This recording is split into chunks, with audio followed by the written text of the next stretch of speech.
1941, a state of war.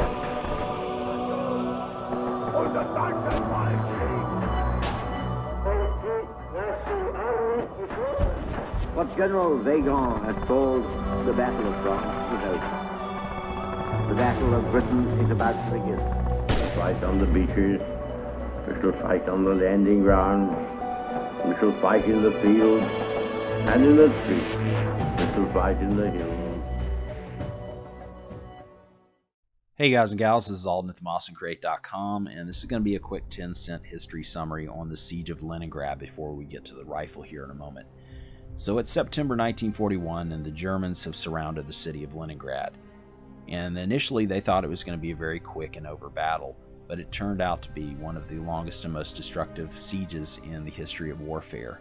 Millions of people, both the defenders and civilians in the town, died of not just starvation and sickness, but also the near constant bombardment by the Germans, who were more than happy to just surround the city and starve the people out over the course of a couple years, all the way from September 41 to late January 1944, when the Russian army was finally able to push the German invaders away. And one of the things that was in very short supply, other than food, was firearms and munitions, because if you're one of the defenders of Leningrad and your rifle breaks, you can't simply have another one ordered up, because very little was getting in through the siege. So there were a couple different factories out there that were both building and repairing firearms, and one of those was Factory 810, also known as the Max Geltz factory. And originally Max Geltz, I think, was a typewriter factory, and they had ended up becoming the repair station for many firearms, and one of those being this 9130 Mosin Nagant that you see in front of you here. And I'm just going to call it the Mosin Nagant from here on out, guys, just because it just comes natural to me, the southern education. I'm going to call it the Mosin Nagant. But the Moist Nugget. This is in 7.62 by 54R, and we're going to be shooting some Russian vintage 1946 dated steel case light ball ammunition in it today.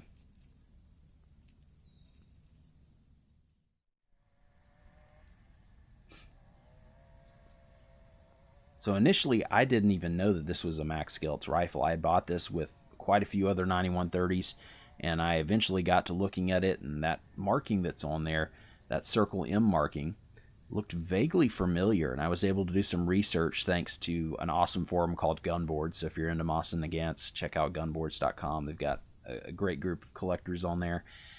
And as you can see there, that circle M is the Max Geltz factory repair marking, and they also scrubbed the original receiver, or rather the original serial number on the barrel, and renumbered it to 513.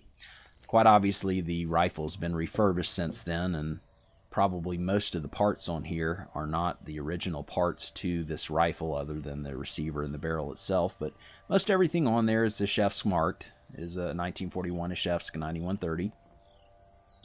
As you can see here, the factory repaired about 876 of these in 1941, early 1942. So they're quite uncommon to find, and I was lucky to get my hands on this one. It's really hard to find a rifle that you can pinpoint to a certain battle and a certain time point in history like that, especially when it comes to a 9130 or any Mosin Nagant for that matter.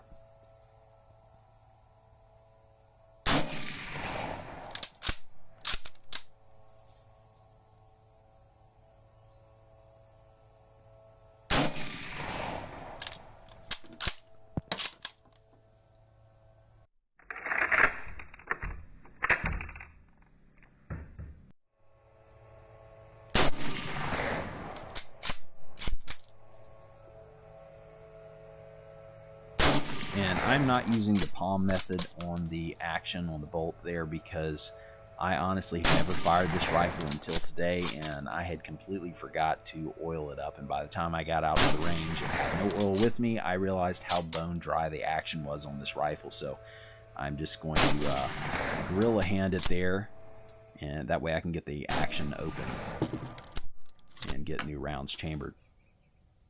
So yeah, I just wanted to share that with you guys. I thought it was pretty neat. It's something that you may have come across before and never noticed it, because it's very easy to overlook. I certainly did.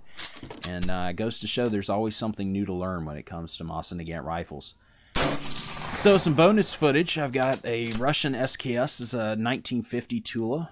It's another refurbished rifle. I got it because I don't have a Russian SKS, and when I was looking in November, they were $500, $550. Now they're quickly getting into the $700 to $800 range, and I finally just had to pull the trigger.